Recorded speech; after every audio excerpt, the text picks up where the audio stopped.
আলাইকুম বন্ধুরা, আপনারা হাতে দেখতে পাইতেছেন দুটি রেখা।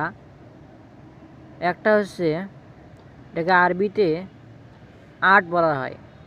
যে রেখাটা দেখতেছেন এটা হচ্ছে আরবিতে ৮, আর একটা এই পাশে রেখা আছে সেটা হচ্ছে আরবিতে ১।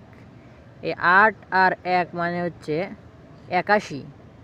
আর এই ডান হাতে একটা ১ আর এই পাশে একটা ৮, ডান পাশে ৮ বাম পাশে ১, এটা মানে হচ্ছে ১৮। এই ৮১ আর ১৮ মানে হচ্ছে ৯৯। ৯৯টি আল্লাহ তাআলার নাম। আর বাম হাতের ৮১ থেকে ডান হাতের ১৮ যদি বিয়োগ করা হয় তাহলে এর ফলাফল পাওয়া যাবে হজরত মুহাম্মদ সাল্লাল্লাহু আলাইহি সাল্লামের আয়ুকাল, যা ছিল ৬৩ বছর। আশা করি আপনারা বুঝতে পেরেছেন যে এই রেখা দুটির মূল রহস্য। ধন্যবাদ।